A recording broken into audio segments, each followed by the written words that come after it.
Okay, everybody, I think we'll get started. Good afternoon. My name's Jonathan Ensor, and I'm one of the co-directors of IGDC here at the University of York. And it's my pleasure to introduce this webinar this afternoon entitled "Lost and Damaged: Commitments to Climate Justice on the Road to COP28." We've got a great lineup of speakers and a chair who I will introduce you to shortly. But first, I just need to mention a couple of housekeeping points. So first of all, recording. This session is being recorded, but only the video and audio of the panelists. Attendees, your microphones are muted and your video is off, so you won't be recorded. The only information that may be recorded are any questions that you type in, and that might include your name, which could be identifiable based on your Zoom name. So please keep that in mind. Q&A. To ask questions, please click on the Q&A button that you should be able to see at the bottom of your Zoom screen. The panelists will answer questions submitted through that function. So please don't use the chat, use the Q&A button. One of the advantages of this is that questions can then be voted on. So if someone asks a question that you had intended to ask, or that you'd also like to hear a response to, then please do vote, and those with the most votes will be answered first. Those of you who use Twitter are much more sophisticated than I am, but you will find us and be able to follow us on @York_IGDC. And for the webinar, we'll be using the hashtag IGDC webinar. If you're having any technical issues during the course of the webinar, please use the chat function to talk to the IGDC webinar host. So that's questions in the Q&A and tech issues in the chat, please. And with that, I'd like to hand over to your chair for today, that is Gail Riggerberg. We're very lucky to have Gail at the IGDC as the chair of our external advisory board. So thanks, Gail, for undertaking that role and for pulling this panel together today. Thank you, John. Thank you very kindly. Today's topic, as we are all aware, is lost and damaged: commitments to climate justice on the road to COP28. At the heart of the lost and damaged debate in the context of climate change are the issues of equity and justice against the backdrop of the disproportionate impact of climate change, with the more vulnerable countries and ethnicities bearing the brunt of the negative impact of climate change. Last year's COP in Egypt was trumpeted as a success for loss and damage, at least to the extent that arguably much progress had been made than previously seen. Deliberations, the impact of climate change on lives and livelihoods, and the questions of climate financing, equitable distribution, climate justice have brought us to this very critical juncture in the genealogy of climate change. The question is, therefore, is there reason to be optimistic about the progress made at last year's COP27? And what new hope can SIDS and other vulnerable persons or nations have in anticipation of this year's COP28, carded for 30th November through to 12th December 2023 in Dubai, the United Arab Emirates? I will now introduce our very distinguished panelists who have been invited to share their thoughts on today's topic: lost and damaged, commitments to climate justice on the road to COP28. We have with us George Carew-Jones, is a youth activist with the UK Youth Climate Coalition, who at COP28 ran a campaign calling on the UK government to support the creation of a loss and damage finance facility. Outside of UKYCC, he works as a research associate on sustainable development at the University of Oxford. Dr. Karen Niles is a lecturer at the Institute of International Relations at the University of the West Indies. His work focuses on problems that arise at the intersection of climate and energy policy. Dr. Niles has been researching the link among industrial policy, international trade, and climate change in the Caribbean since 2008. Within the last 5 years, his research has also focused on assessing cultural industries as a pathway to low carbon and circular economic growth. I'm delighted to also introduce Dr. James Fletcher, who was the Minister for Public Service, Sustainable Development, Energy, Science and Technology in St. Lucia from 2011 to 2016. And under his leadership, the Caribbean's 1.5 to Stay Alive civil society campaign was developed. During the negotiations and on the Paris Agreement, in COP28, he was a member of a small group of ministers chosen to help achieve consensus on the Paris Agreement. In recognition of his work, James Fletcher was highlighted in Profiles of Paris as one of the people who played an important role in creating the Paris Agreement. He is the author of the book entitled The Fight for Small Island Developing States, published by Cambridge University Press. He has also authored another piece on negotiating the Paris Agreement, The Insider Stories, and is editor of Where is Justice? An anthology of Caribbean youth perspectives on the climate crisis. In 2019, James Fletcher was selected by the United Kingdom's Chevening Scholarship Program as one of 35 global change makers. James Fletcher currently manages his own consulting company, Soloricon. He is the author of the book Governing in a Small Caribbean Island State, and he also wrote the Regional Strategic Action Plan for Governance and Building Climate Resilience in the water sector in the Caribbean. Recently, he launched the Caribbean Climate Justice Project, which is an initiative aimed at increasing civil society awareness of the impacts of climate change and ensuring that there are appropriate responses at the national, regional, and international levels to issues of climate justice and just transitions.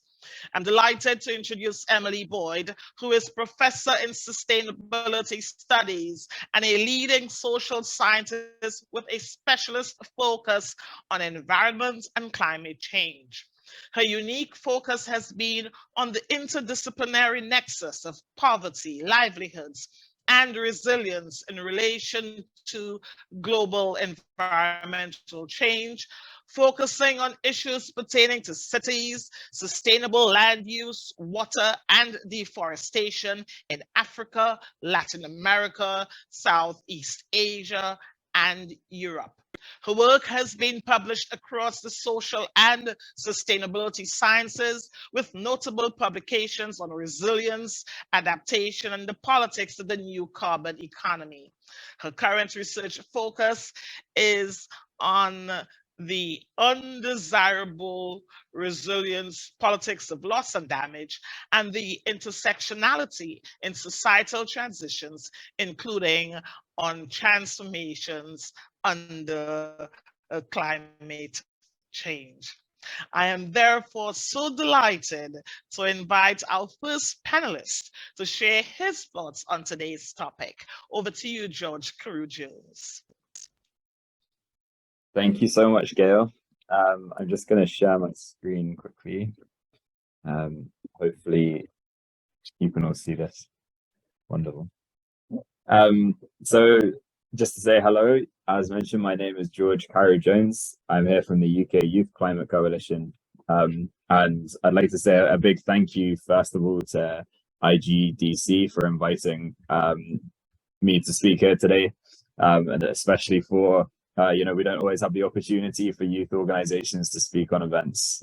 So we're very thankful that they're creating space for youth activists.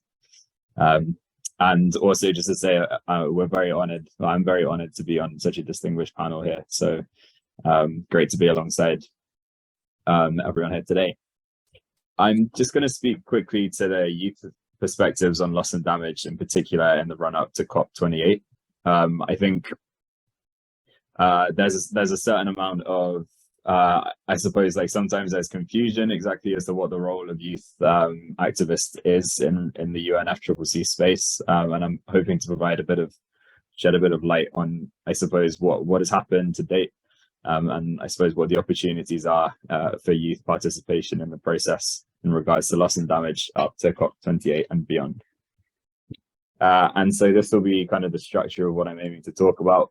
First of all, just to introduce UKYCC and the other youth organisations that we've worked with over the past year or so in relation to loss and damage, and then to speak a bit about what happened at COP27, what's happening at the moment on loss and damage, and what the process will be, or I suppose what some of the issues are leading up to COP28 and beyond. So just to start off, I suppose the UK Youth Climate Coalition ran a campaign, as mentioned, lobbying the UK government to adopt a progressive position on the establishment of a loss and damage finance facility at COP27.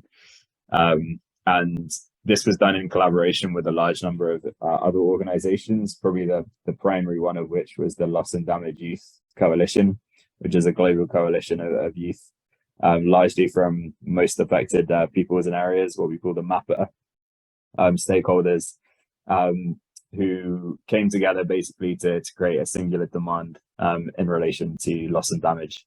And I suppose I'm hoping to shed a bit of light on exactly what that involved. There was quite a lot of, I suppose, relatively high level bilateral meeting activity. For example, we met with the COP27 president, we met with various national delegations in terms of the activities for that campaign. And then there was obviously all the kind of associated political pressure points around press and media and actions and protests inside the COP zone and everything. So I suppose I'm talking today from the positionality of that broad campaign and the experience of UKYCC, but also the experience of kind of some of the other global youth that we collaborated with on the campaign. As ever, I can't suggest that I'm speaking on behalf of all global youth everywhere. It would be impossible to do so. So just to flag, I suppose, the partiality of my perspective in that respect. So here's, I suppose, 6 narratives that I'm aiming to speak to today. Some of them, I suppose, have more contemporary policy relevance, and some of them are slightly more academic in terms of dissecting what happened, or I suppose what the role of youth is.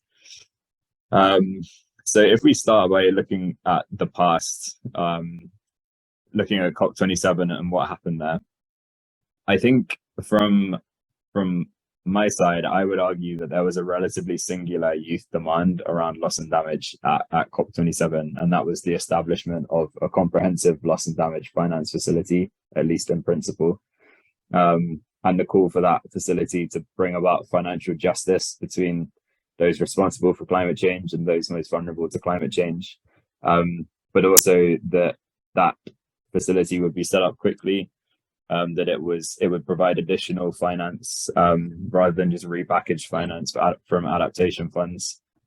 Also, that the finance facility goes beyond just insurance-based approaches to loss and damage. We very much called for any loss and damage finance facility to be separate from the Global Shield loss and damage facility that had been established through the kind of G7 mechanism in the lead up to COP27. So in that respect, there was what is not always the case, quite a consistent civil society rallying call for what was expected. And as I mentioned, there were various different mechanisms through which youth called for that, whether it be through kind of press or kind of lobbying activities of national delegations or the COP presidency. And I think in collaboration with other civil society actors, it became quite clear exactly what the demand was. And I think there was quite a big, almost like crescendo, at COP27, calling for the establishment of this facility. And when you might ask the question of what was actually the impact of youth in that space, ultimately the facility was established. So that is perhaps one measure of success, was that the campaign led to the establishment of what it was calling for. And whilst it's impossible to say that any one constituency was responsible for that outcome, there was a certain amount of informal feedback from national delegations saying that youth lobbying on the loss and damage point made their job easier when they were ultimately deciding to support the in principle establishment of a loss and damage finance facility. And I suppose that proves a certain amount of success. And when you reflect on that, this is quite an academic point, but this is ultimately an academically hosted talk. The youth movement in the climate space, really, since the emergence of Greta Thunberg around sort of 2018, 2019, has kind of taken off in the sense of what are the opportunities there for engagement. And even though there's so much more that can be done for youth engagement with policy processes and actual decision making, more than ever, there are opportunities for young people to have their voice heard, and at least make it clear what the expectations of young people are. And that can be seen, I suppose, through, for example, the access that the official UNFCCC youth constituency that's called Youngo has to different fora. So Youngo has the opportunity to observe almost all UNFCCC decision making nowadays.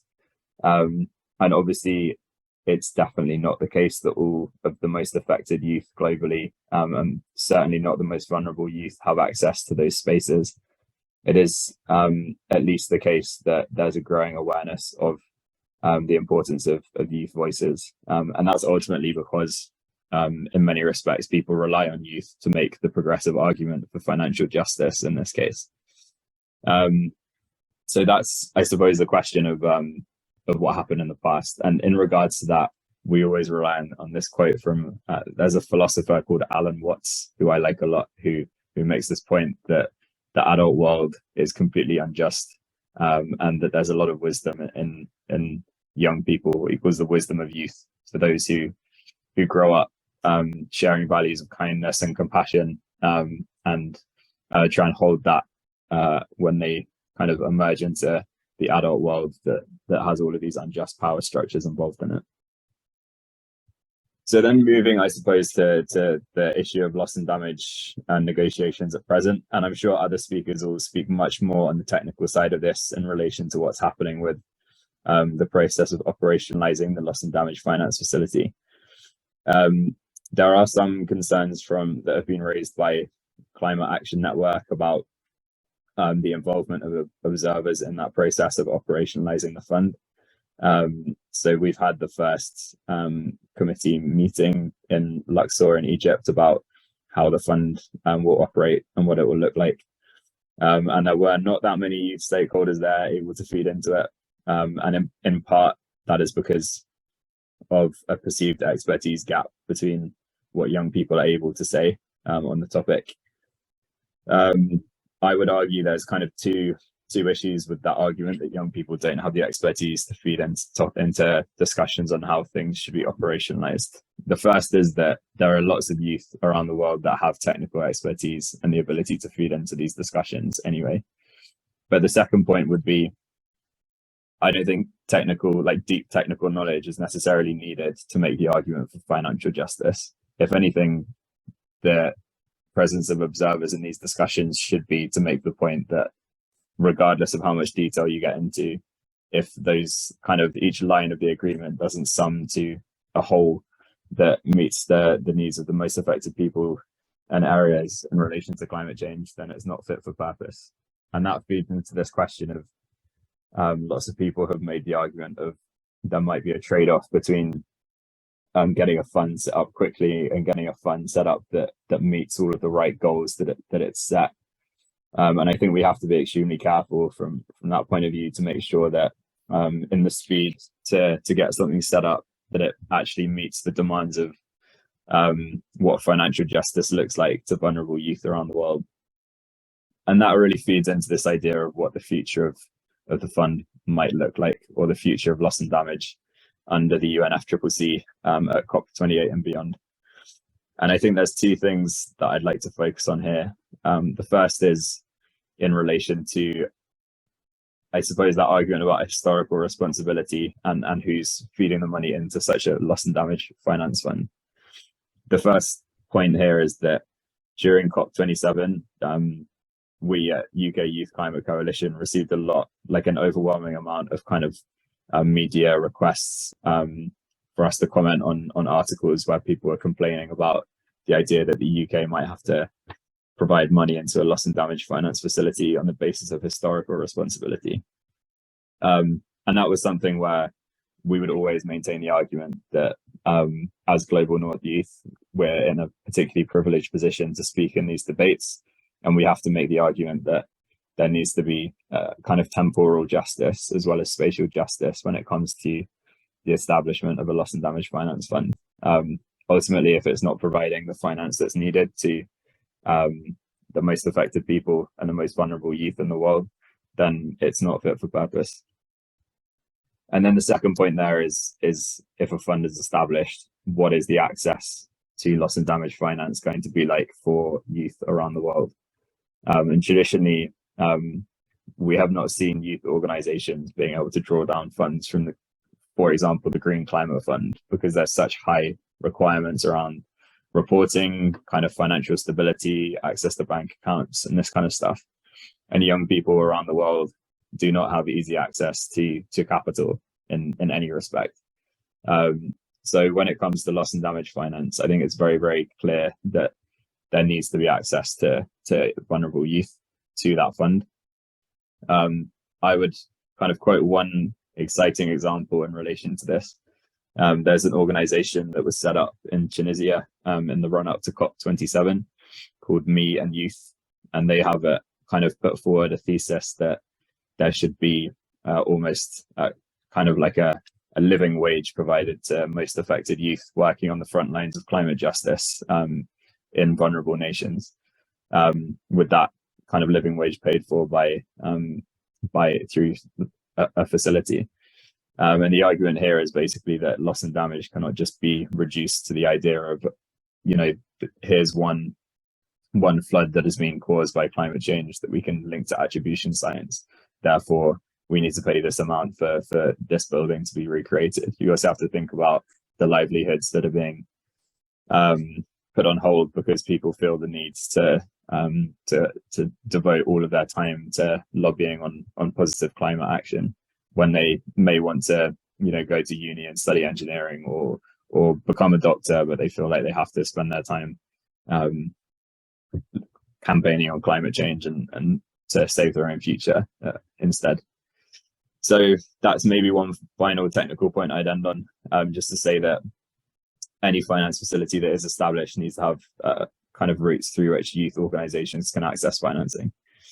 And just to conclude, I would say that hopefully this talk has given you an idea that youth have a various different roles to play in the UNFCCC loss and damage process, whether that's as a vulnerable impacted group, whether that's as a kind of lobbying bloc or as a progressive force in negotiations. But also there's a role there to be played as a recipient of financing. So it's a kind of multi-dimensional engagement that the youth have with this process. So thank you very much for listening. I hope that that's been at least somewhat interesting. And if you have any kind of desire to find out further information, then I'd recommend you visit either the UKYCC Twitter page here or the Loss and Damage Youth Coalition Twitter page is also a great resource. So thank you for your time.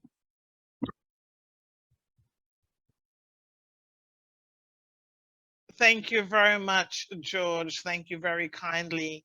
Karen Niles, it is your turn. We have 10 minutes to speak on the topic at hand.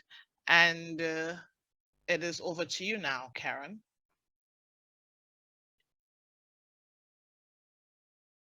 I'm just going to go straight into sharing my screen. And I'm going to go a little fast so that I can get through or the points I want to make in the 10 minutes.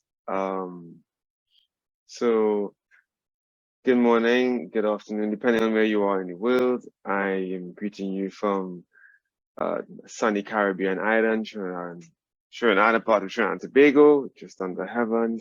Very, very lovely tropical paradise, tormented by climate change.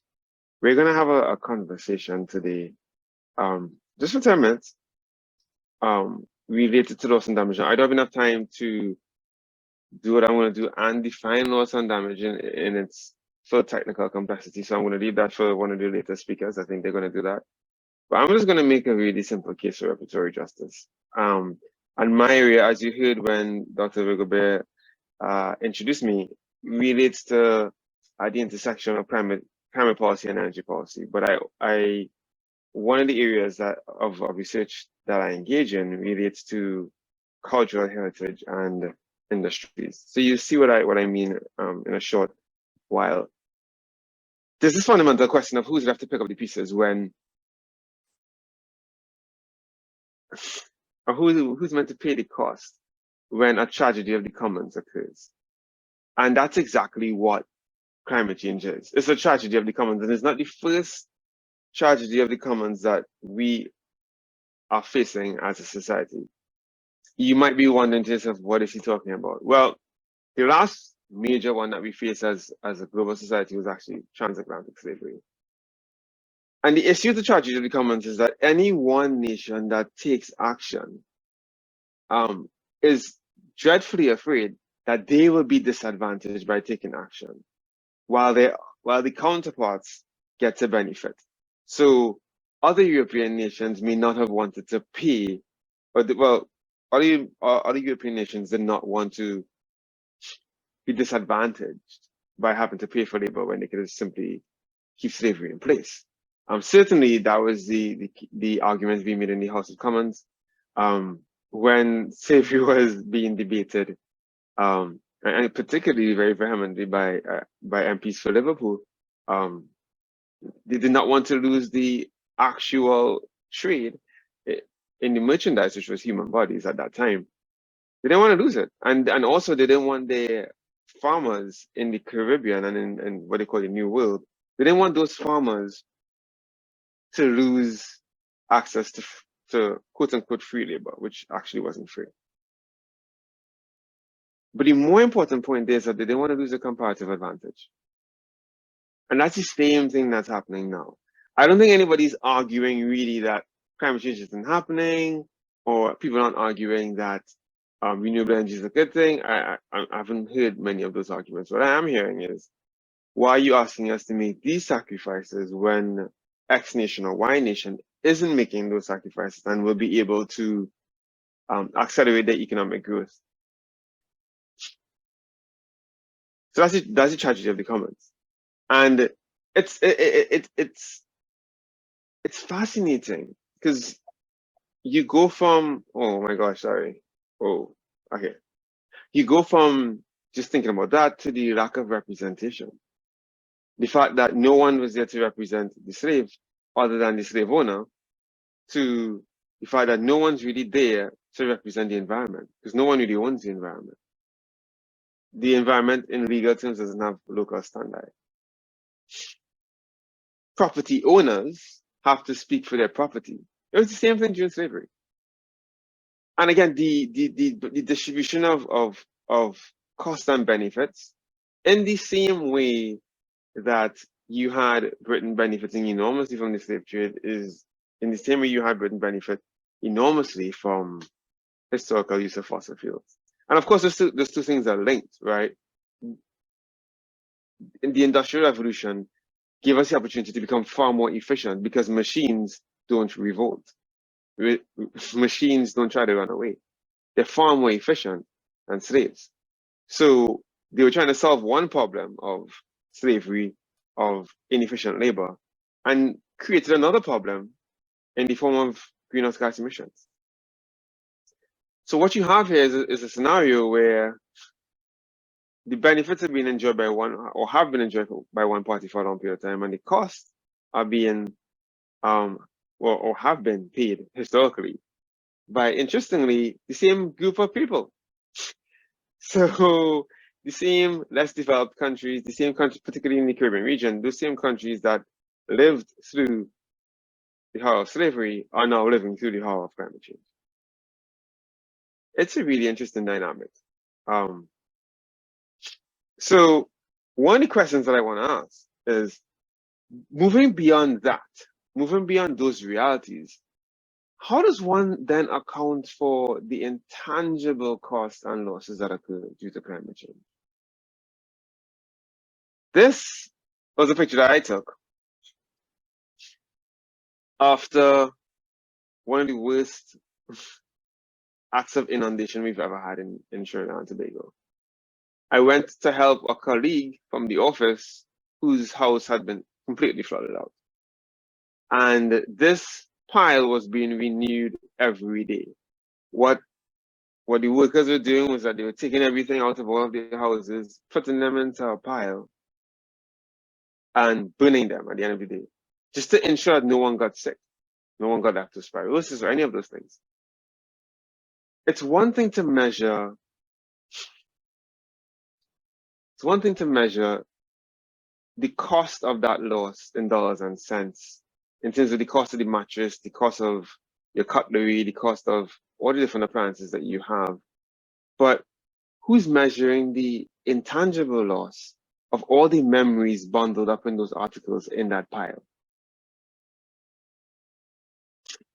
Of the first time you got the keys to your house, and the first time you were able to afford to buy a full suite of cutlery, first time you were able to afford your appliances, all the memories you have with your family and that on those couches. Who's accounting for that? Well, I did not take this picture.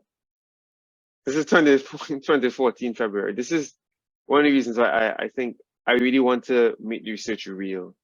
My research topic when I was doing my PhD 10 years ago was looking at transitioning small developing states from a fossil fuel based to a sustainable energy base. And my job is to compare the Caribbean, to look for those comparisons, those symmetries between the Caribbean and the Pacific experience.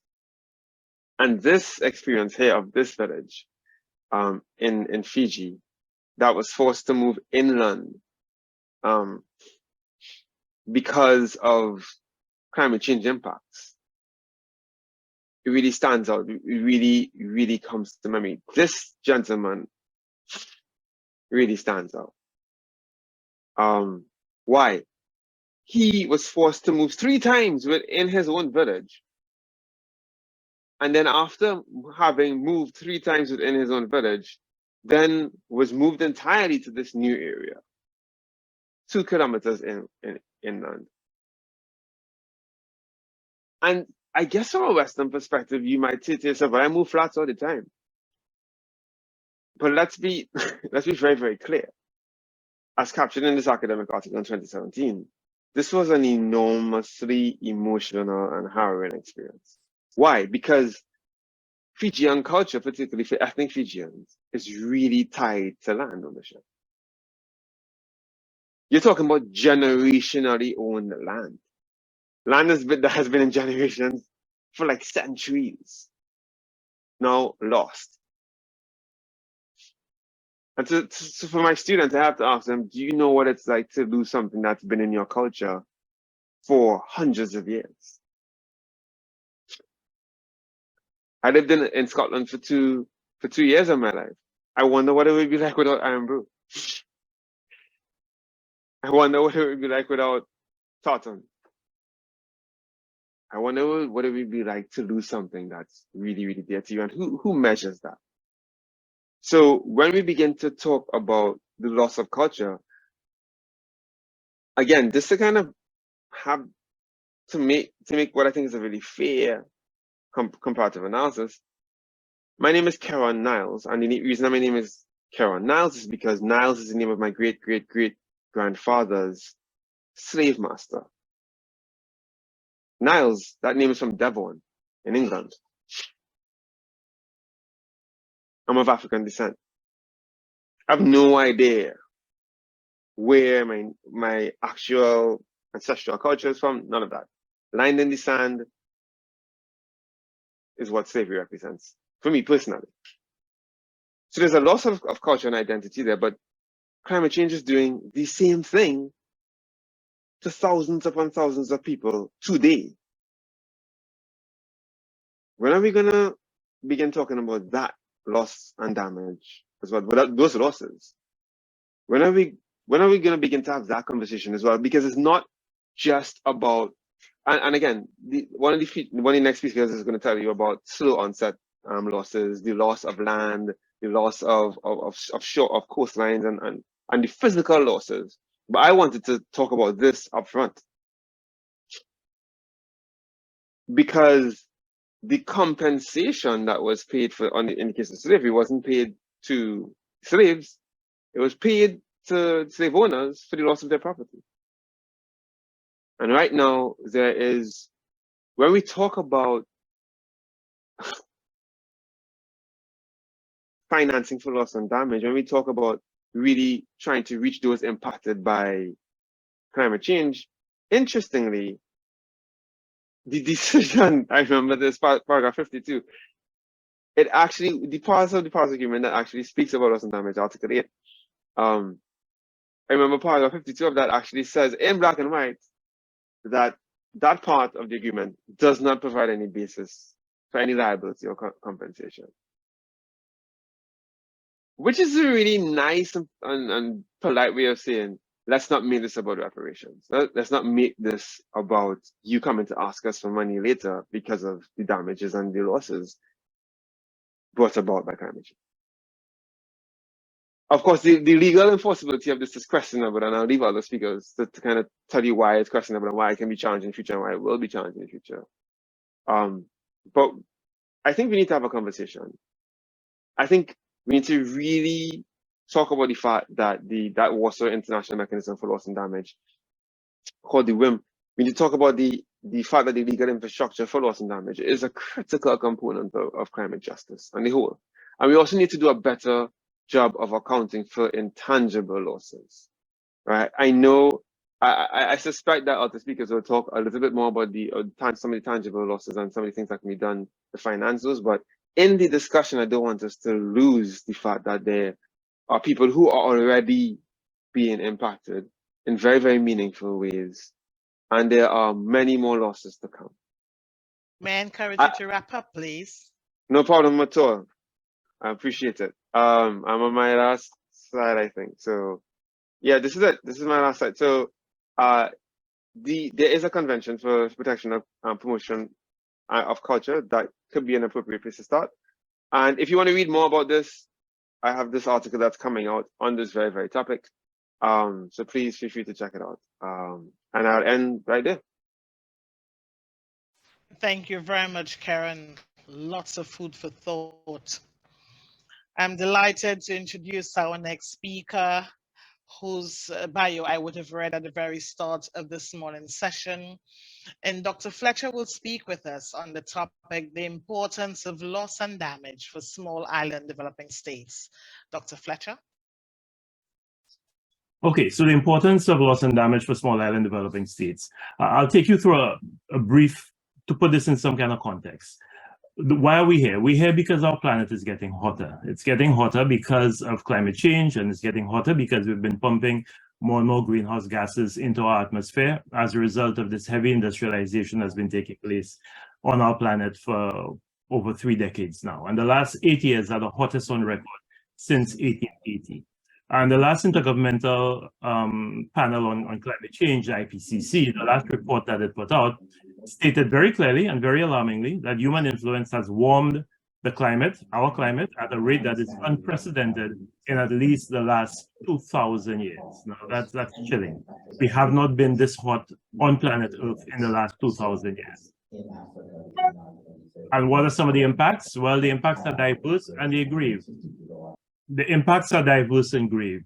Sea level rise, more frequent flooding, longer droughts, stronger hurricanes, stronger storms, water insecurity, food insecurity, and adverse health impacts. in 2019, we were told that Greenland's ice is melting at the rate scientists thought would be our worst case scenario in 2070.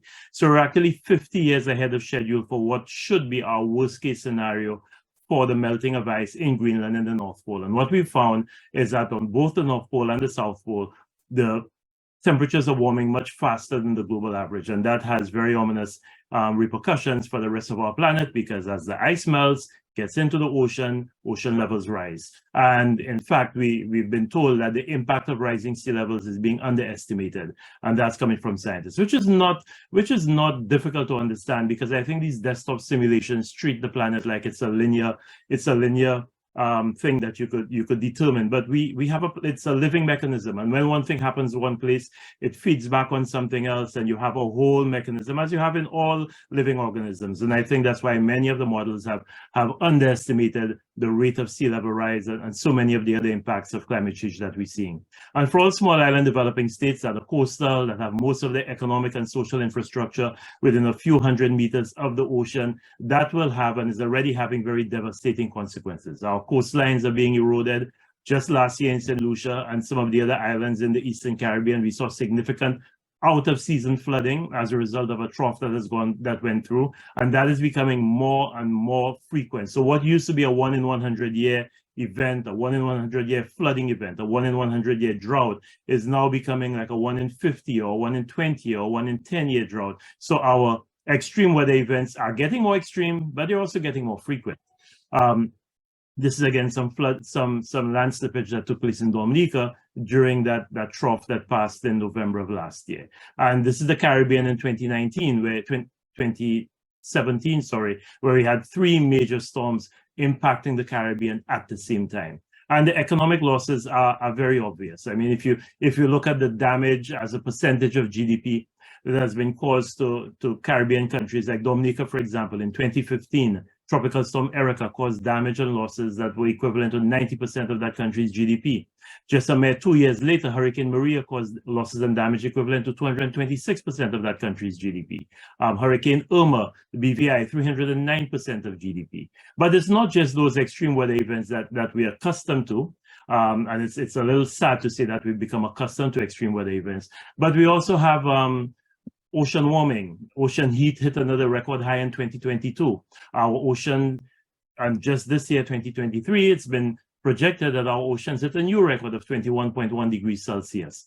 Our oceans are getting more acidic because they're being forced to absorb more of the carbon dioxide that's being emitted into the atmosphere. And the impact of that is that we're creating conditions within our marine space that are making it difficult for many of our marine life to exist. Our shellfish that depend on a particular acidity or lack thereof to be able to grow their shells, they're finding now that the Pacific Ocean, and I'm sure that the Atlantic Ocean is no different, is becoming so acidic that it's beginning to dissolve the shells of some of our move for them very quickly. So that's the last 8 years have been the hottest on record since 1880.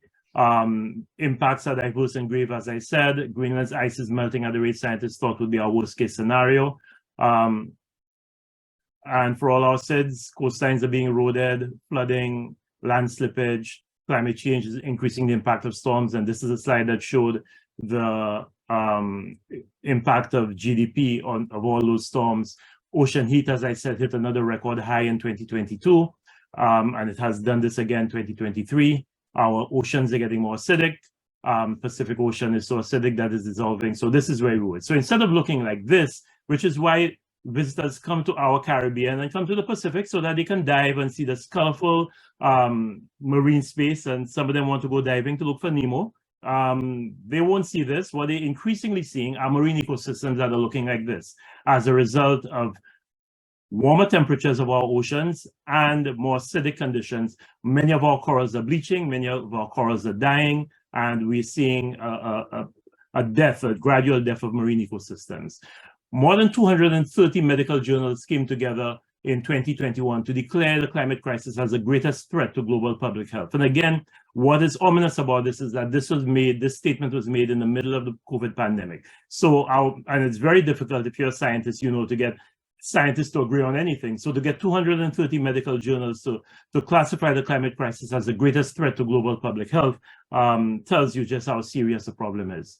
And climate-related disasters are disproportionately impacting poorer households. The data are very clear on that, and they're more fatal on lower income populations. So the consequence of this is that small island developing states like ours are in a continuous cycle of repair and recovery. Now, as you know, in 2015, we all got together in Paris and agreed to 1.5 degrees Celsius as the absolute threshold for small island developing states for global warming. Unfortunately, we had 1.2 degrees Celsius already, and all of the projections are putting us somewhere between 2.4 and 2.7 degrees Celsius, which is where our planet will end up by the end of this century. For the Caribbean, and this is some work that was done by Professor Michael Taylor and his group at the University of the West Indies, impacts of 2.5 degrees Celsius warming on the Caribbean are catastrophic. More exceedingly warm days, as if we need any more of those. More moderate to severe drought experience approximately 1/3 of the year.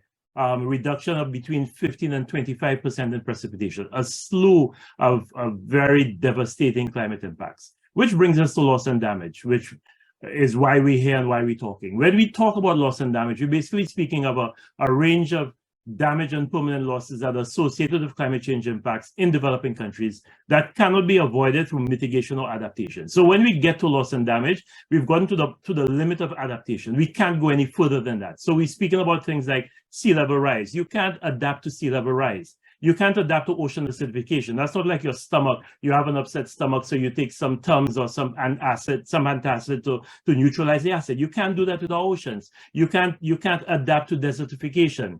You can't adapt to species extinction or bushfires. So that's where we are with loss and damage. And as Kieran very, very rightly said, there are two sets of losses. There's the infrastructure damage that you get from hurricanes and crop losses, but there are also the non-economic losses like mental health, physical health as a result of more vector-borne diseases, loss of community, loss of cultural heritage, loss of indigenous knowledge, loss of biodiversity, loss of ecosystems. How do you put a monetary value to that? You can't.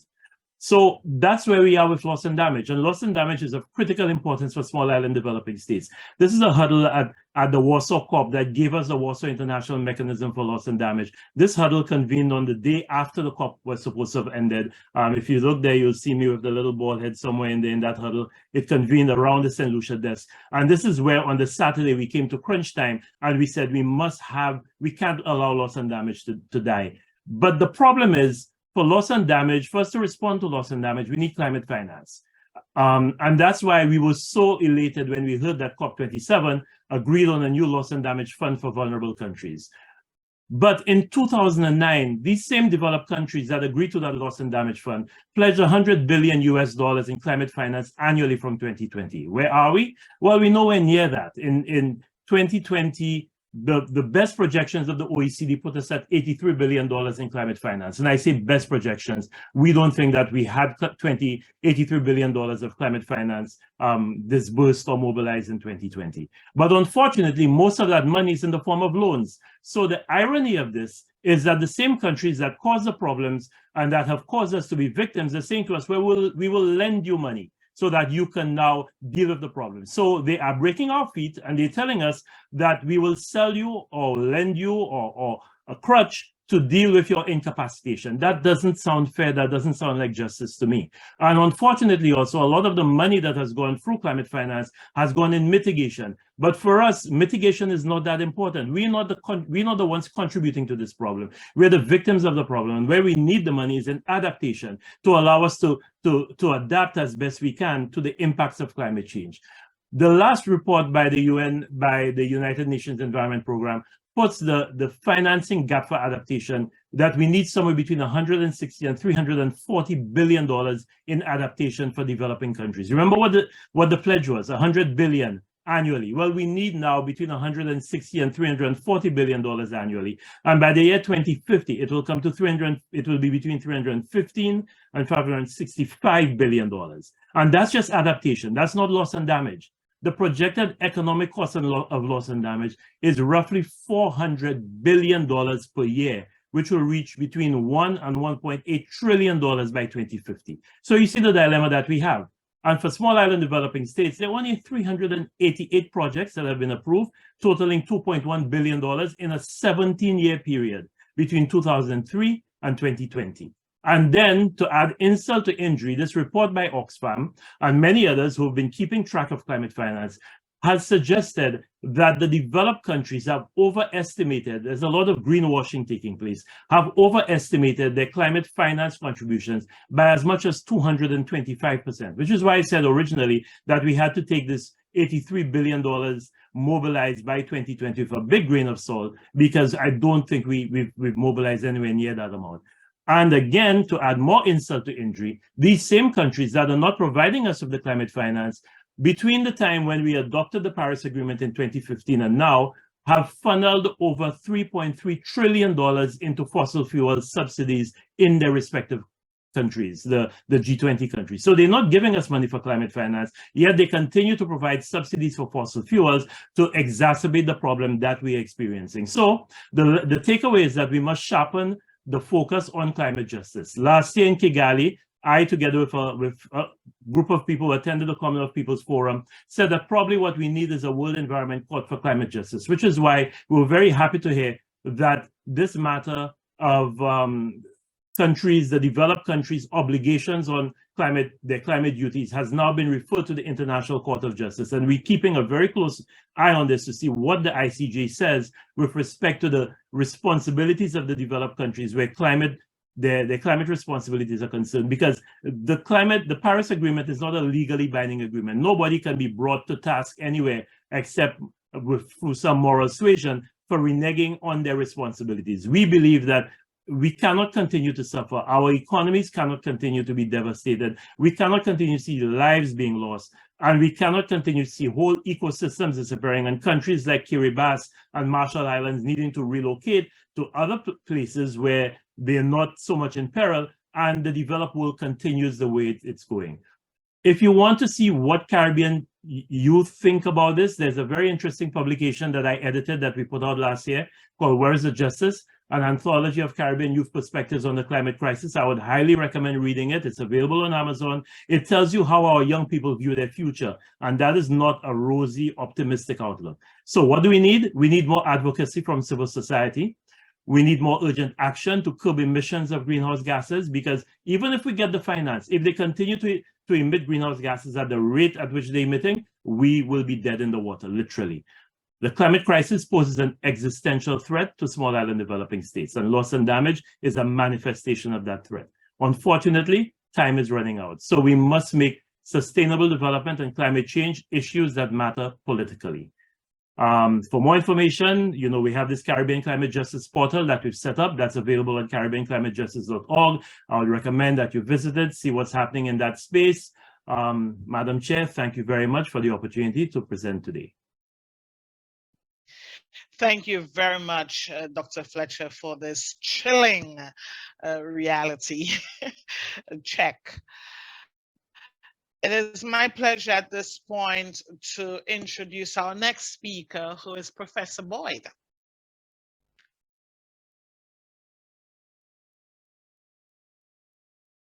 Thank you so much, Gail, for the introduction. Thanks to my fellow panel members for really inspiring talks today. And also thank you to John Ensor and the IGDC for the invitation to be here. It's going to be tough for me to follow the lead of the previous speakers. There's a lot of passion in what they're saying, and I fully support a lot of what has been said already. What I've come in to say a little bit about is maybe a little bit on the dry side, but I think it's adding the kind of scientific perspective to this. And hearing the other speakers, I really think what's happening here is some kind of co-production between different actors who are involved, and particularly the sort of description there from George about the youth affecting the decision that came out for finance at COP27. And I think about the other threads that have led to that as well, and the other activities that both George and Kieran have been talking about in terms of research and work that is going on in places that are already experiencing the harms from climate change. So I'm going to talk a bit about what is loss and damage, and then I'm going to talk a bit about from the work that we're doing from social science perspectives, but also trying to link in social science that has some kind of use value for loss and damage. So I just wanted to start out by looking at the two different definitions of loss and damage. So often we get very bogged down in what definitions are and so on. And loss and damage has also experienced this. And it's almost like loss and damage is occurring at different scales.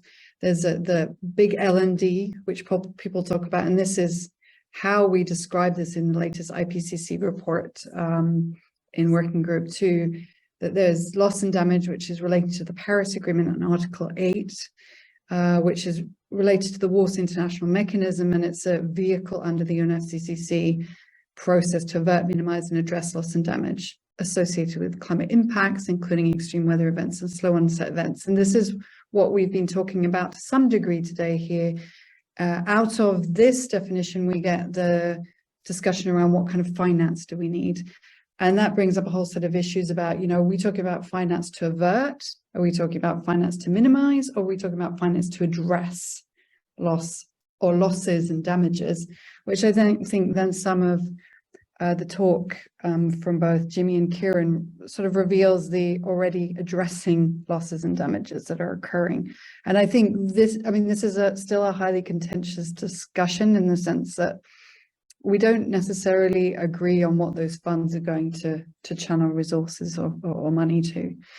And then you have the loss and damage, the small L&D, and those that we're talking about the observed losses and damages and the future risk that we see. And this comes very much out of the kind of science of loss and damage that is emerging, coming out of work that was started, some of the work of Coco Warner and colleagues at UNU and Bonn. And I mean, in a way, what they did was just to put a name on something that was being observed. And that in itself is challenging because there are a lot of these impacts of climate change or effects of climate change that haven't been defined within this lingo, so to speak. And then how do we then bring in those kinds of experiences within this kind of expert-driven, defined kinds of losses that we're seeing?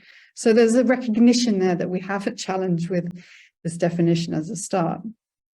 What we found in the sixth assessment report, that even if we really work hard on adaptation and have effective adaptation, we still see that the efforts cannot prevent all losses and damages.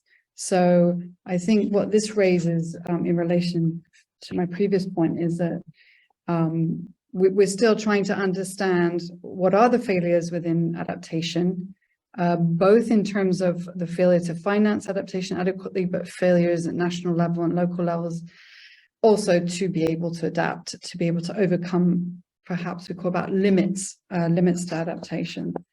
And within that, we have the question still, what is the actual residual risk that is not covered? Even if we expand and even if we scale up more ambitious adaptation, what are we still having to grasp and deal with? And I think Kieran raised those points in relation to reparations and so on as an example. That raises important issues about the gaps between our understandings of what we're doing and the actions we're taking, and trying to move into a more climate just space in the process. So, the work that's been done on really looking at the nitty-gritty of adaptation, like Leah Brang-Ford and Adele Thomas and colleagues, they've really identified that many adaptations are fragmented, they're quite small in scale, and sector specific, and they're also dealing often with near-term risks. So we're not so good at also looking into the future and factoring that into both the imagination but the actions that we take now. So we need to become better at that. I wanted to show this slide. This is coming from the work that we've been doing at Luxus, which is the Lund Center for Sustainability at Lund University. And whilst I agree with George's earlier point that we shouldn't get bogged down in attribution and just reduce loss and damage to an event plus attribution, what we've been trying to understand better is defining loss and damage in relation to obviously adaptation and mitigation failures. But we're also looking in our project called DICE, the disproportionate impacts of climate extreme. We'll try and understand where does loss and damage fit with attribution and the role of science in that. So as I was saying earlier on, I think there's a co-production going on here. I think there are some real challenges about just getting locked into using attribution science and the sort of ethics around attribution, but it's a necessary component of loss and damage, and particularly when we start talking about the evidence. So the evidence of losses and damages and how that evidence could be used in society. You can see on the right-hand side here where we're thinking about how legal systems or people mobilizing or creating more sort of transformative policies and actions come into play with losses and damages. And there is a role there across these different dimensions. Particularly, we're looking at sort of mapping. How does it roll out when you start to maybe standardize or create policy development or impact? You know, where and when are losses and damages experienced? What happens with global policy? So under the UNFCCC, now that we have this financial mechanism, we also need to then understand what kinds of standardization is needed to be able to channel that kind of funding to different places in different parts of the world. And that's very much then related to who gets funds and how much funds are provided. So one of the big questions, I'll just say something briefly about this, is on the table in discussion right now, which is around differentiated vulnerability and the questions about who is vulnerable and who is eligible for loss and damage funds. And this is a critical element of trying to define losses and damages. And here we're going to see, this is an image from the IPCC Chapter 8, where we try to map both the vulnerability in terms of climate, but also on that, what we talked about earlier a bit here, the non-economic losses and damages, to demonstrate that, you know, you're going to find an increasing amount of non-economic losses and damages in places that are particularly vulnerable. And maybe that's not such a surprise, but once we start to try and unpack and understand what these intangible losses are, it opens up a broader discussion about the effects of climate change. And I think that links in with the previous speakers as well, even if there are problems with categorizing, and I think that's something we should discuss. What we're trying to do in helping this effort forward is we're trying to look at evidence out there that's in published material and so on, and try and map that in terms of the kinds of non-economic losses and damages that are out there. And what we're also trying to do is map on top of that where there are these kinds of event attribution studies to be able to see if there is overlap in any of these places. And from what we've found so far, there's very little overlap in terms of the kinds of studies climate scientists are doing and the kinds of work that many of us are doing, perhaps more in the social science realm, or where also many NGOs and communities on the ground are trying to take stock of the effects of climate change. So there's still a big gap between these communities, but it's still interesting to try and characterize a little bit what we understand by non-economic, and also try and characterize a bit where these are happening and the kind of distribution of these kinds of effects.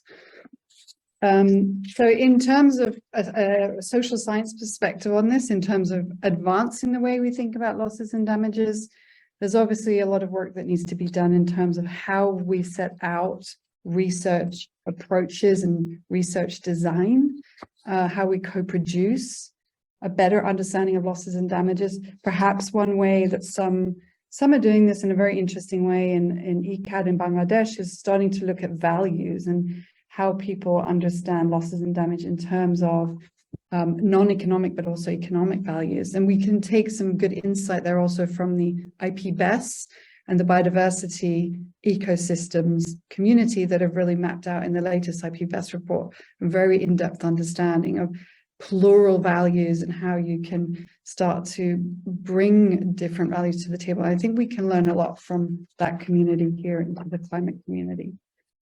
So just in terms of my final slide here, in terms of then thinking about the options and moving forward in terms of, I guess one of the questions to this panel was about, you know, how do we marry the understandings, the vast losses that are being experienced with, you know, governing, and it becomes immediately much more of a narrow kind of set of assumptions and perspectives. And so I apologize for that on my final slide here, but I think that really understanding the suite of options that are needed will depend very much also on needs assessments and that definition that we started off with. Unfortunately, we still have to push that further.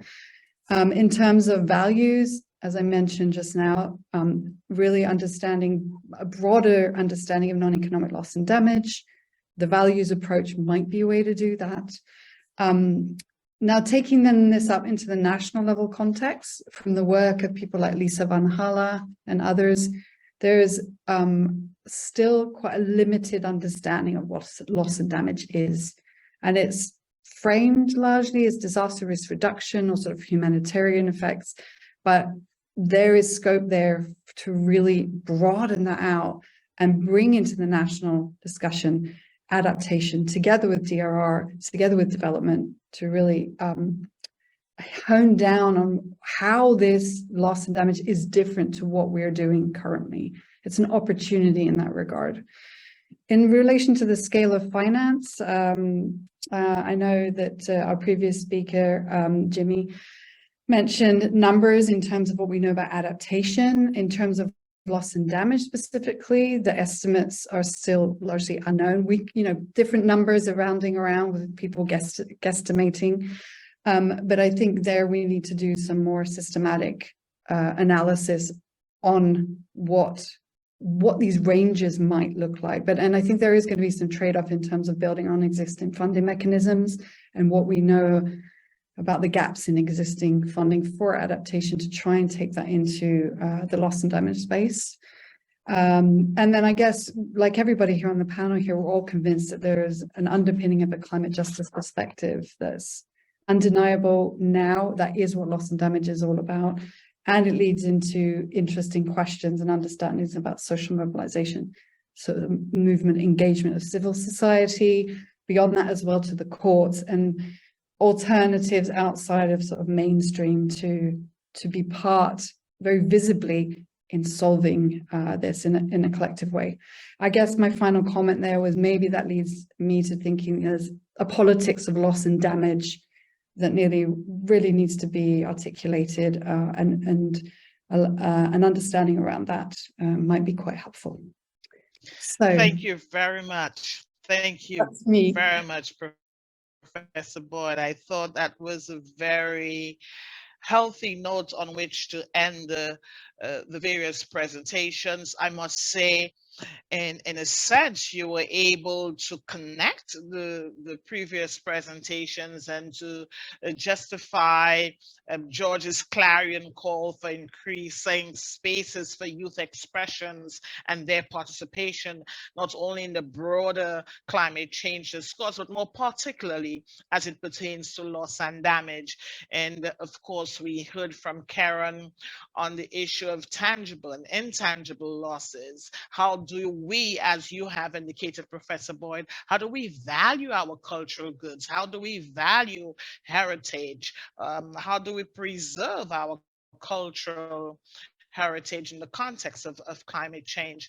Of course, the very chilling evidence presented by Dr. Fletcher, just in my mind, should serve to energize us to enhance what we are currently doing, and also to be more vociferous in terms of our advocacy and integrating the various elements of loss and damage as it pertains to non-economic and economic losses as well.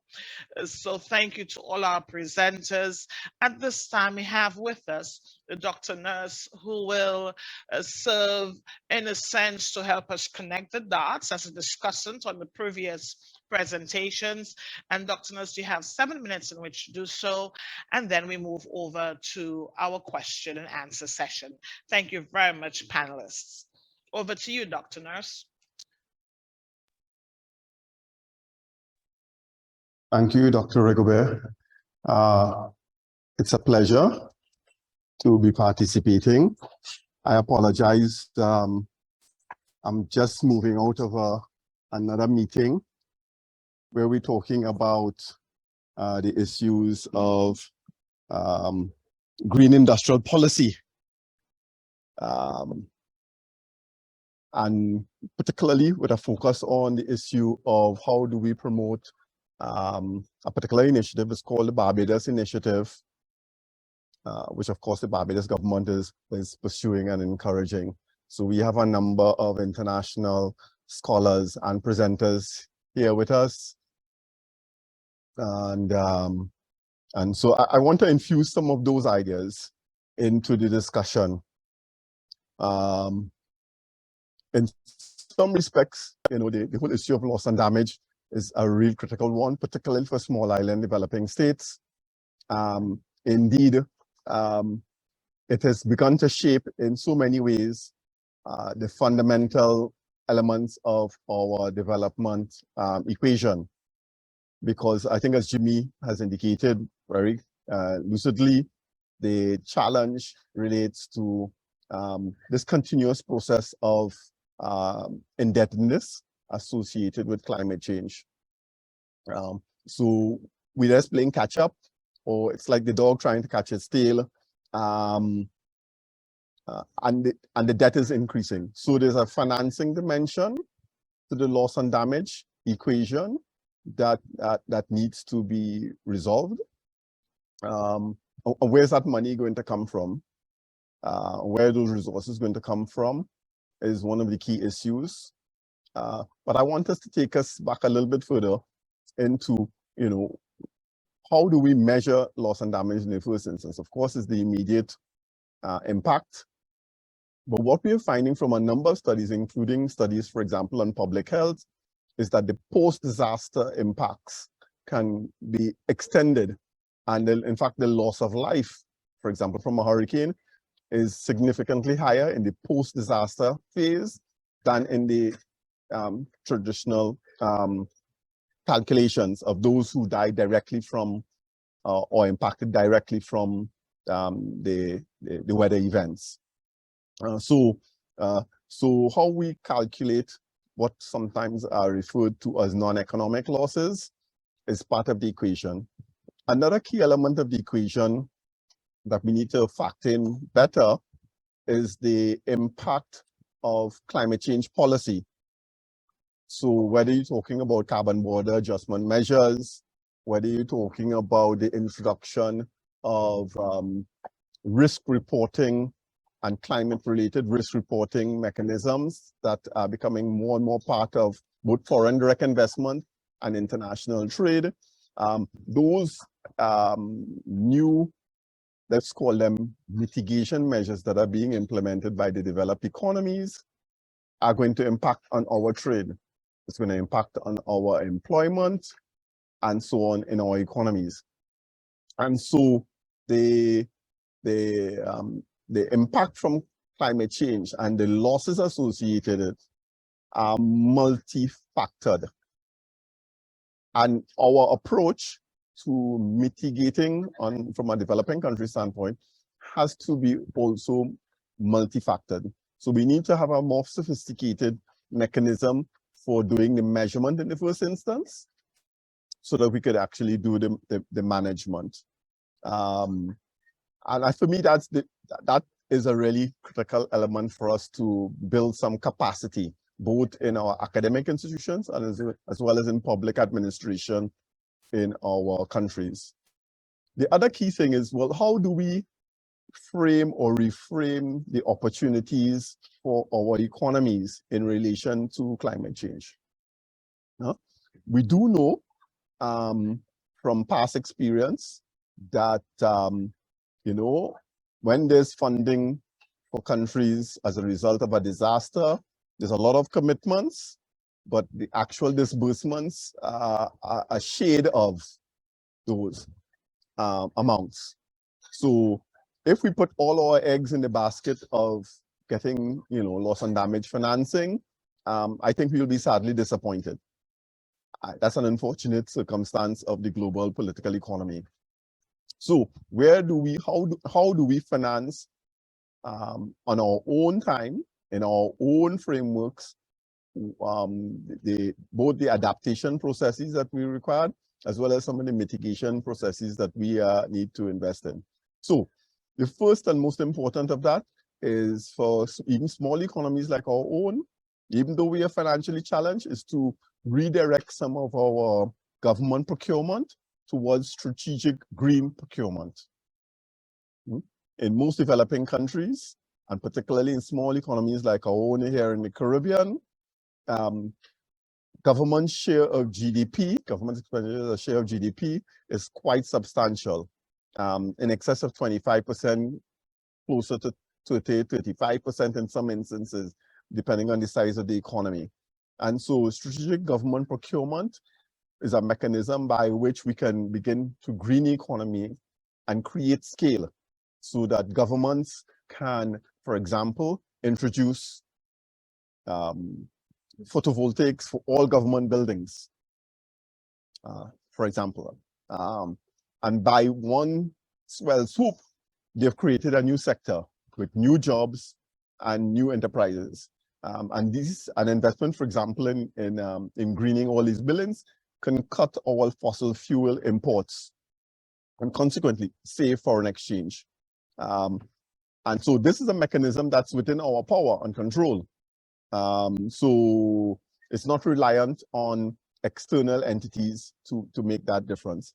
The other area I think we could pursue on our own terms is to strengthen our diasporic engagement and facilitating diasporic investment. Remittances trumps FDI in most developing countries and particularly in small states. And remittances is several times bigger than international aid. And so how can we redirect some of this diasporic investment into climate-related green technologies and so on? And so that's an interesting question I think we need to be exploring to a greater extent. In terms of how Dr. we would, Nurse, yeah? Dr. Nurse, may I stop you at this point? Because I have reason to believe that through the quick Q&A exercise, we may very well tease out some of the issues you're about to touch on. And I want to give our audience the benefit of posing their questions, some of which we already have in here. May I proceed in that regard with your kind permission? Go right ahead. Yes. Thank you very kindly. Colleagues, are we all agreed on this? So following the presentations by our panelists and our discussant, Dr. Nurse, we already have the Q&A, some questions and comments that I will share with you. And I invite other viewers who are interested in posing a question to do so at this time in the remaining minutes that we have. The first comment / question, how do we capture voices of vulnerable youth when making decisions about operationalizing the fund? And I will go through them and invite the panelists to comment accordingly.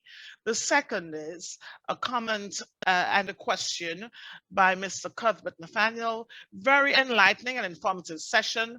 Loss and damage has been a term since 2012, and in 2023, SIDS continue to struggle to obtain justice done to loss and damage. Why is there so much lack of will at successive COPs by the world's leaders?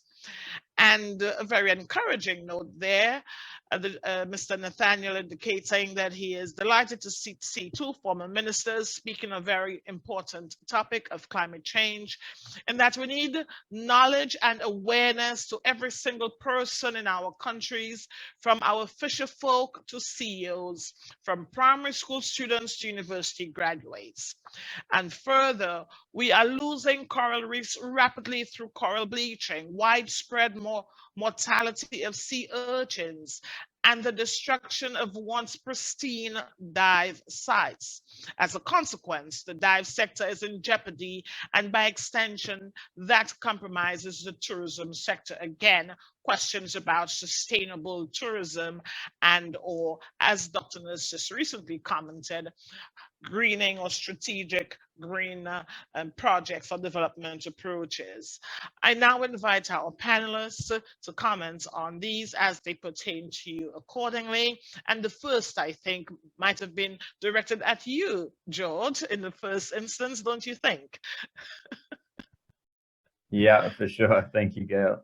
In terms of capturing the voice of vulnerable youth, I suppose there's two aspects to it. One is the aspect of how do those who are in decision-making positions capture the voices of vulnerable youth, and then there's also how are those youth who are in a position to speak in decision-making processes able to reflect the voices of those who are not able to access those fora.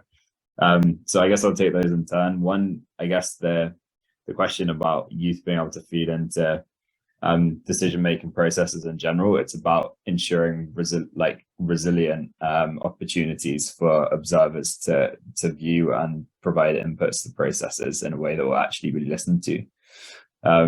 Within the UNFCCC, it's a very complicated process, but at least there are some relatively clear rules there as to who is supposed to be able to speak into those opportunities. And I suppose in the operationalizing of the fund, there are these transitional committee meetings that are happening throughout 2023. And I guess it's just our hope that there's continued opportunity for youth to feed into that process. At the moment, as I said, it's kind of a bit of a mixed bag. And then in terms of how do those youth who have the like myself in the UK Youth Climate Coalition and the other youth constituencies within the UNFCCC have the ability to reflect the voice of those who are vulnerable. I guess it's a classic question of how can you reflect the voice of the voiceless, and it's particularly difficult in areas where there's a kind of a lack of, for example, internet connection, right? Where I suppose one benefit that we have as young people is that everyone's online roughly who is able to be, and you know there are WhatsApp chats with tens of thousands of global youth in them trying to put their position forward on these topics, which is great.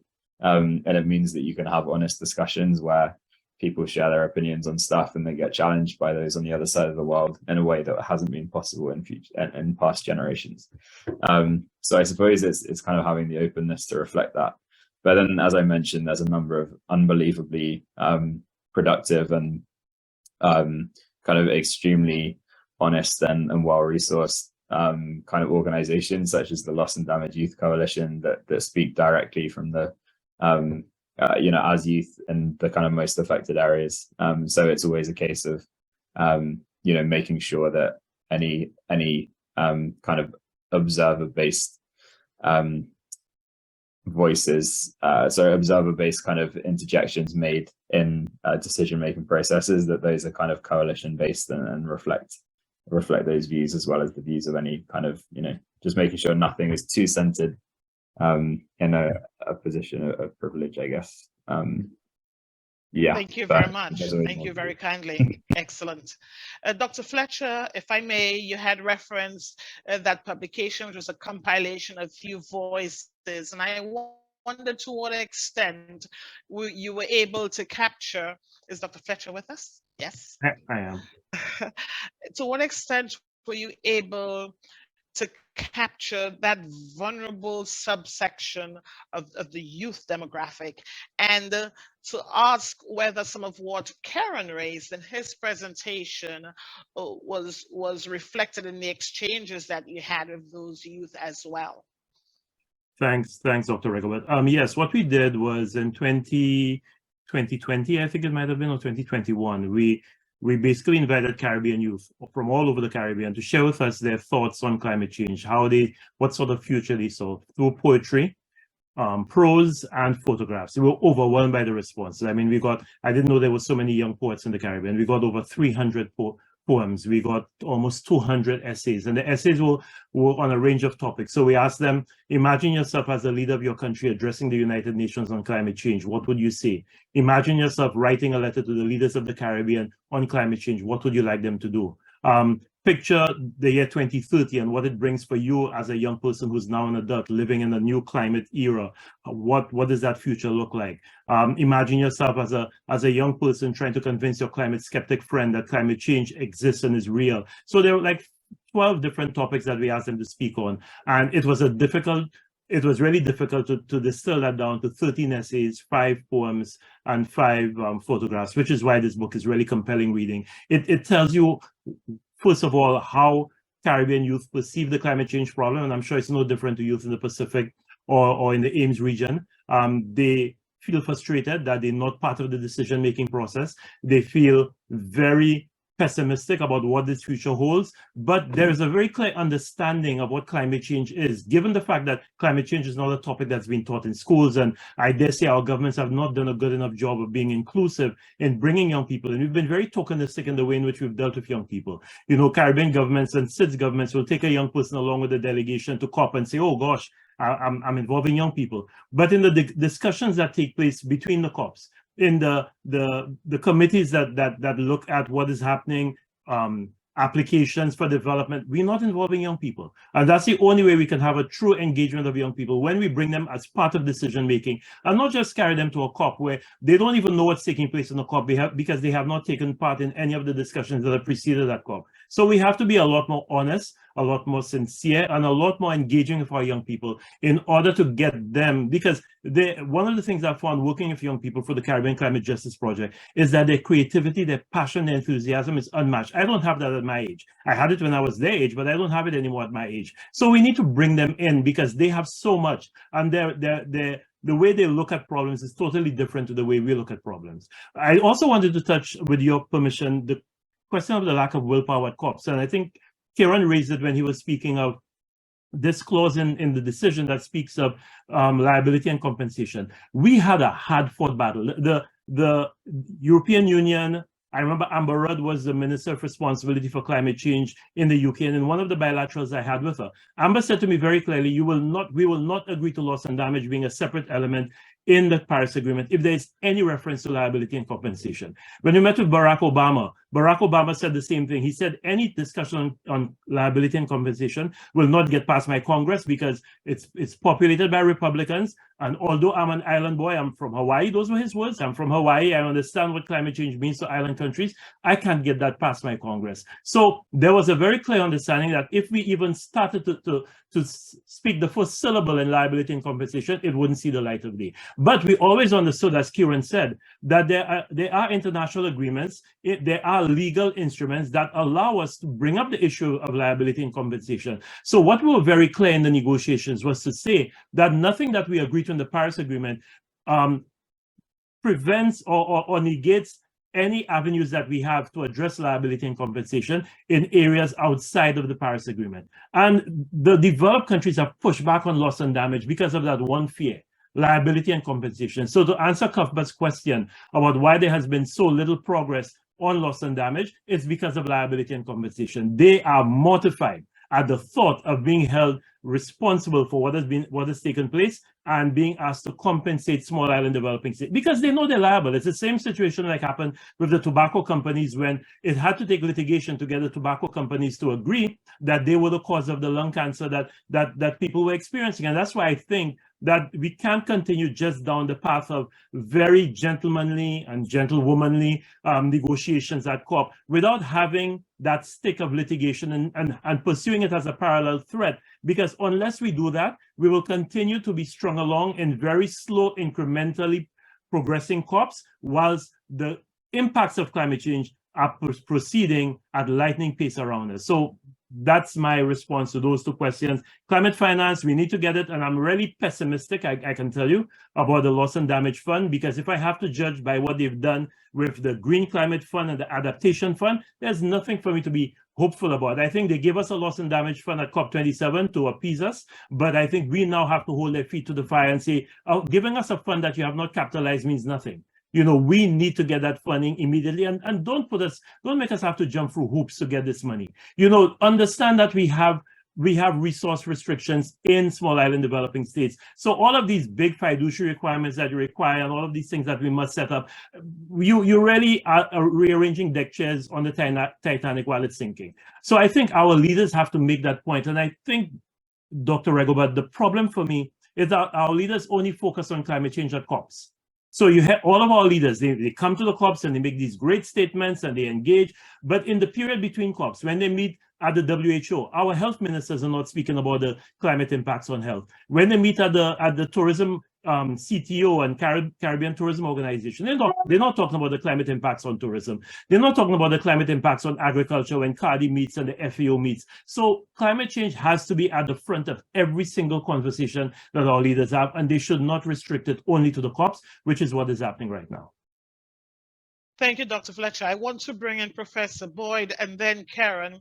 And Professor Boyd, you referenced futuristic perspectives on loss and damage, recognizing fully the initial challenges that we've had of defining loss and damage, especially as it pertains to non-economic intangible losses. What hope do you have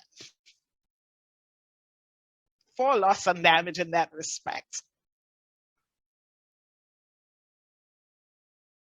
To think about it. I mean, there's the loss and damage policy context that we're talking about here. And I agree with Dr. Fletcher's perspective on, you know, the amount of resources and the commitment to that are probably going to be quite limited, you know, despite the big efforts that we're making. But I think per se, the notion of what loss and damage symbolizes and represents, that's this more existential climate justice perspective, which is mobilizing a lot of people. And that is not going to go away. So it's sort of, the hopeful part for me is not necessarily within the formal structures of governance necessarily. I mean, I think they're important, they have a role, and, you know, we have norms and values for some reason. You know, multilateral agreements are important, but at the same time, if we can't mobilize our funds to that, we have to find other ways to mobilize funds. And I guess this is back to what George was talking about earlier, is the movement that Greta started, and that you know, it looks like the movement has some kind of longevity in it, and it's here to stay. That is not putting all hope in the youth, so to speak. It's about responsibility on everybody's half. But I think it's giving a kind of structure. It's giving a kind of a focus on things like litigation, for example. We're about to see the youth group in Sweden, the Aurora court case that's being put forward, where the Swedish state is being sued for lack of action. You know, those kinds of actions are somehow tangible, and they provide a kind of shift in thinking, you know, that we're going to take law, we're going to use law, we're going to use courts to address this now. There's a bit of a shift in thinking there and feeling. So hope, I guess it's kind of a luxury in a way, but also it's important. Just also to point to a colleague of mine, John Barnett in Australia, doing a lot of work there in relation to hope. He points out that it's very important that we don't get locked into normalizing losses, because then any kinds of adaptation strategies that we put in place will be within that kind of thinking. So that's not leading us in a good space either. So I don't think we should normalize loss. I agree with him there, but hope is important as well, and to channel energy, I think. Thank you. Dr. Karen Niles, you have the last word as a panelist before I bring in Dr. Nurse.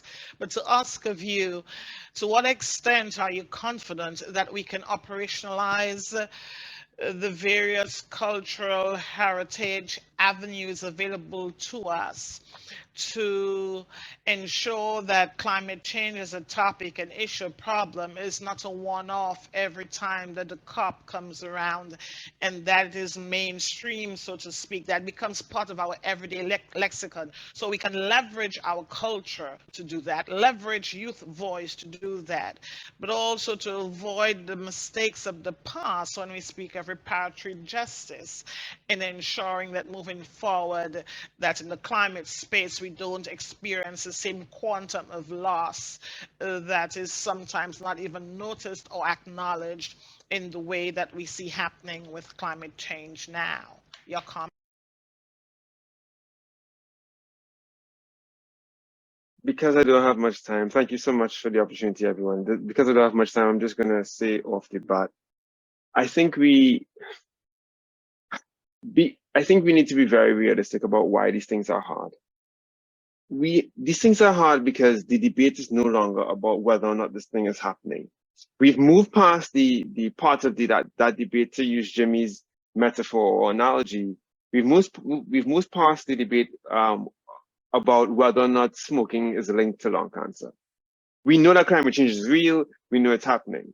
The science is less debated now in the mainstream. What is going to be debated and what is currently being debated is who's going to pay for it. You understand?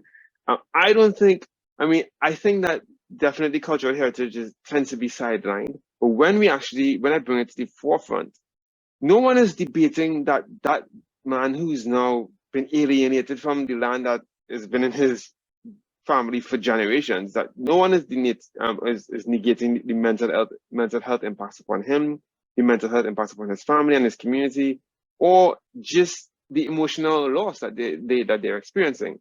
But when we begin to talk about what to do about it, who's going to pay?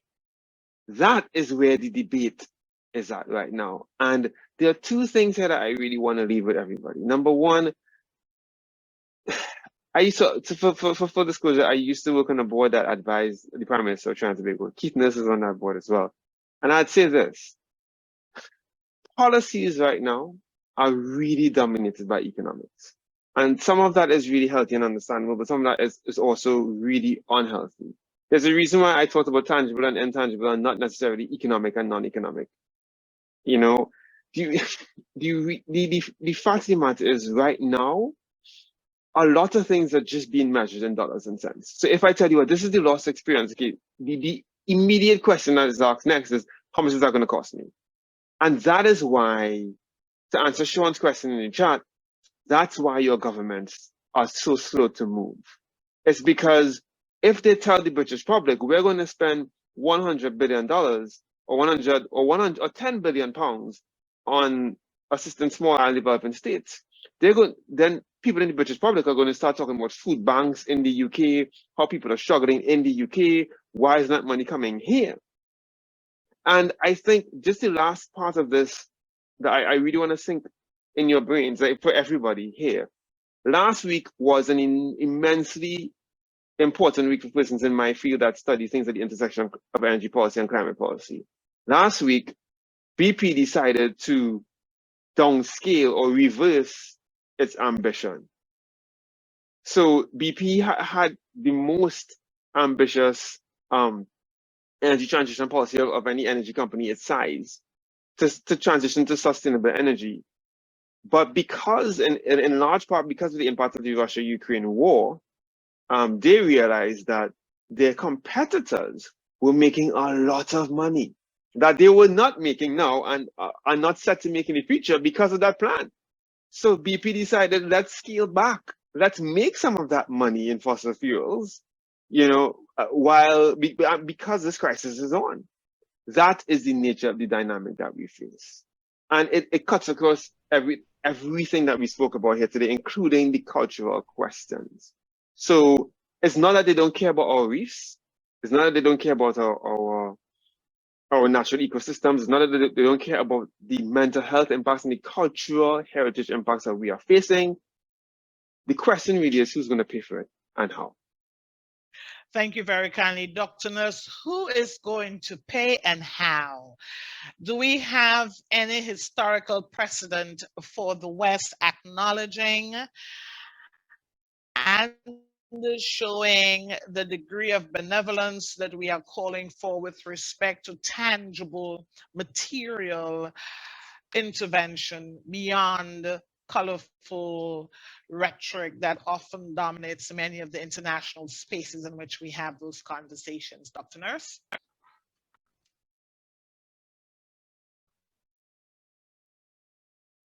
I know he's here. Well, colleagues, perhaps this is a good note on which to end.